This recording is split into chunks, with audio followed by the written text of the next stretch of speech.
Bonjour à toutes et à tous, on commence cette revue de presse en France avec l'Olympique de Marseille qui jouait hier face à Montpellier et l'OM l'a emporté 2-1 comme le rapporte l'équipe et prolonge la fête. Les hommes d'Igor Tudor ne s'arrêtent plus et confirment leur montée en puissance comme le note également la Provence ce mardi. Le journal local a vu défausser un puissance 4 en référence aux 4 victoires consécutives des Marseillais. En revanche, 2 points noirs, l'expulsion inutile de Nuno Tavares et surtout la blessure de Jonathan Klaus. Et c'est un peu le même problème pour le Stade Rennais comme on peut le voir sur cette couverture alternative de l'équipe. Rennes gagne dans la douleur, titre le quotidien, car le club breton a eu du mal à l'emporter mais a finalement réussi à battre Nice 2-1. Mais malheureusement, la rencontre a été marquée par la grave blessure de Martin Terrier au genou.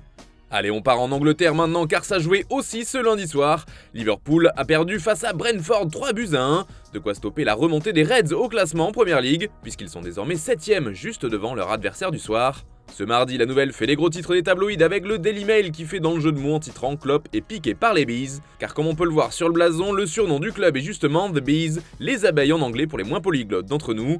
Le Daily Mirror aussi s'en amuse, Piqué placarde le journal sur sa une des pages sport, et c'est un peu la même chose en couverture du Sun ce matin avec Dar pour désigner ce coup porté à Liverpool. Cette défaite fait aussi les gros titres du Daily Express qui rapporte au passage les déclarations du coach des Reds après la rencontre perdue.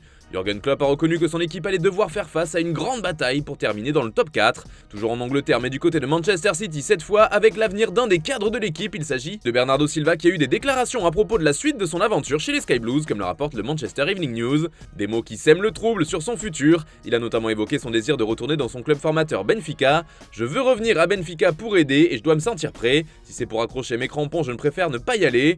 Si vous me demandez ce que je pensais il y a 10 ans, mon objectif était de revenir à Benfica à 32 ans au plus tard. Une suite et une fin de carrière au Portugal semblent se dessiner, même si Silva laisse la porte ouverte à toute possibilité. Je ne vous cache pas que mon objectif ces dernières années, si quelque chose de bien se passe ailleurs, sera probablement de partir vers un nouveau projet, a-t-il déclaré. On part en Italie maintenant avec Adrien Rabiot qui fait les gros titres de la Gazzetta dello Sport. La prolongation du français est un des gros objectifs de la Juve depuis plusieurs semaines. Et selon le journal au papier rose, c'est une sacrée proposition qui devrait arriver sur la table des négociations. Maman Rabiot, quelle offre, titre ainsi la Gazzetta, qui ajoute que la Juve est debout pour éviter les adieux. Pour convaincre le joueur et sa mère et agent, la vieille dame lui proposerait un salaire de 7 millions d'euros par saison. Un chiffre semblable avec ce qu'il touche déjà, mais avec environ 1 million d'euros de bonus facilement atteignable. De plus, comme il sera libre à la fin de la saison, il toucherait également une prime à la signature dont le montant reste pour l'instant secret. Et maintenant reste à savoir ce que choisira le clan Rabiot. Du côté de la Juventus, on redoute toujours que l'appel de l'Angleterre fasse craquer le milieu des Bleus.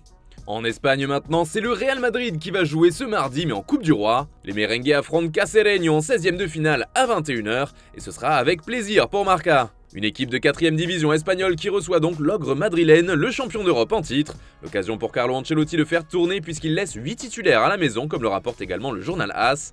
L'heure des autres, placarde le quotidien ibérique sur sa couverture, car les joueurs qui n'ont pas beaucoup de temps de jeu vont pouvoir se montrer. En revanche, en couverture de Mundo Deportivo, ce sont les hommages appelés, car depuis hier à Santos, des milliers de Brésiliens défilent devant son cercueil pour lui faire leurs adieux. On termine ce tour de la presse aux Pays-Bas avec Cristiano Ronaldo et son transfert dans le club d'Al Nassr. Quid pro quo, titre AD dans son édition du jour, ce qui signifie en latin une chose contre une autre. Le quotidien explique que ce départ en Arabie Saoudite suscite surtout des huées, mais se demande également qu'est-ce qui se cache derrière cette affaire monstrueuse.